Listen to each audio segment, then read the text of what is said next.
They say walls have ears, but sometimes they have eyes. And once those eyes find you, they never look away. He had only been in the city for 3 days. A new college student, just 18, stepping into the chaos of a place that never seemed to sleep. But dreams of freedom had quickly been tempered by reality. Tuition was expensive, food prices were high, and rent was brutal.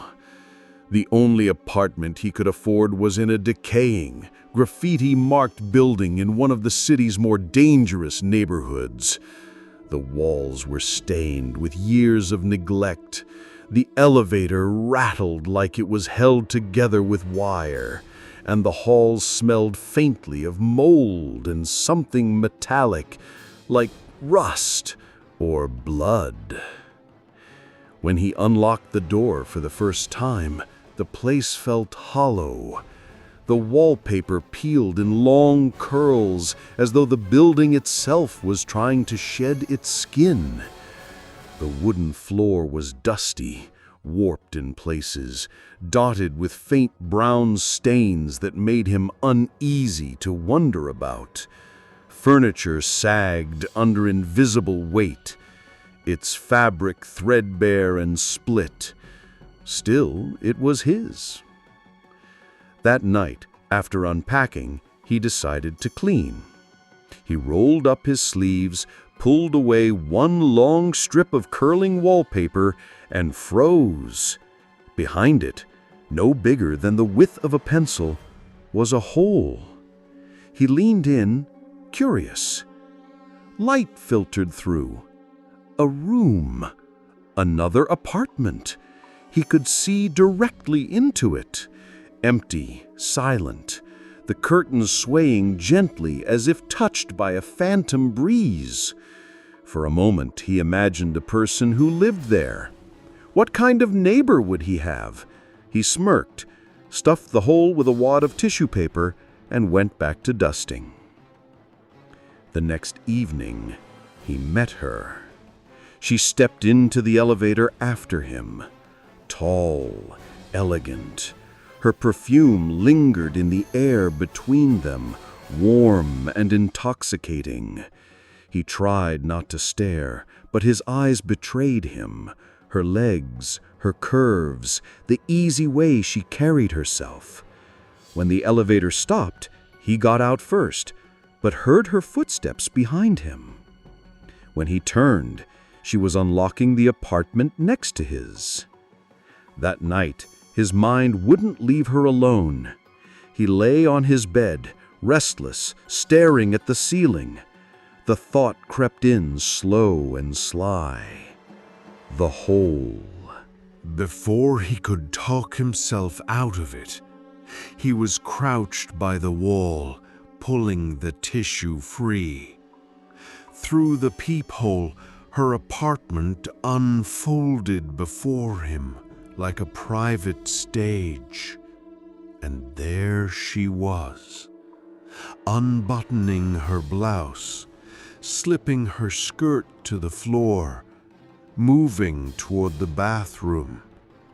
The sight left him frozen, guilty and thrilled in equal measure. When the lights finally clicked off, a strange disappointment washed over him.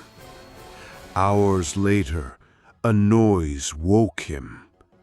A low groan, muffled, painful, coming from next door.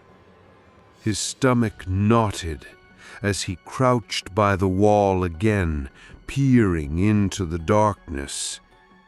And then, movement. A tall man looming over the woman. His arm rose and fell again and again, the metal flash of a long, thin knife catching the dim light.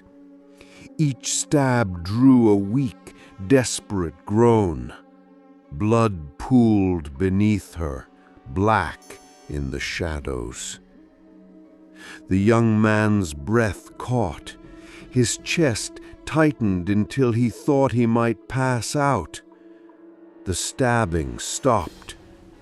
One last strike, and she was still. The killer bent to pick up a few objects, stepping toward the door. But before leaving, he turned. For a brief, sickening moment, their eyes might have met, though he told himself it was impossible. The man's face was burned into memory.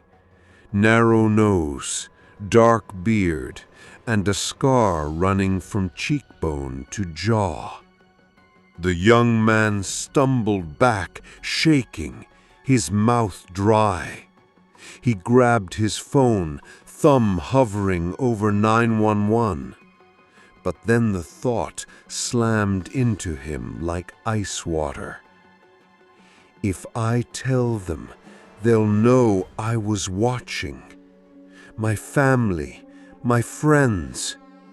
Shame, exposure, humiliation. Slowly, he lowered the phone. The next evening, the police were waiting. They stepped inside before he could stop them, asking questions. He lied, claiming he'd heard nothing.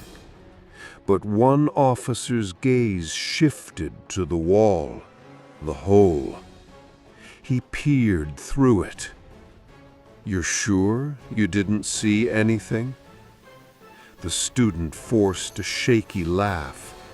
"I didn't even know it was there, I swear." Eventually, they left. A week passed. He stuffed the hole with paper, replaced his locks, and tried to forget. Until that night, groaning from next door. But the apartment was still sealed with police tape. No one had moved in. He sat in the dark, telling himself it was the pipes, or the wind, or his imagination. But the sound didn't stop. Trembling, he knelt at the wall, pulled the paper free. At first, nothing. Then, silence. Heavy. Unnatural. He began to lean back when he saw it. An eye, bloodshot, unblinking, filling the peephole from the other side. He jerked back, his heart clawing at his ribs, but the eye didn't move, didn't blink. And then, a rasping whisper, low and wet, slid through the wall.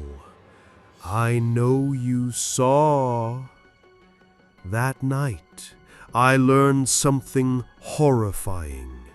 The dead don't always rest, and the living don't always forget. And sometimes, the thing staring back at you from the dark isn't interested in killing you. It just wants you to remember. If this story made you glance over your shoulder, imagine what's coming next. Hit like, subscribe, and turn on the bell, because the next nightmare might be closer than you think.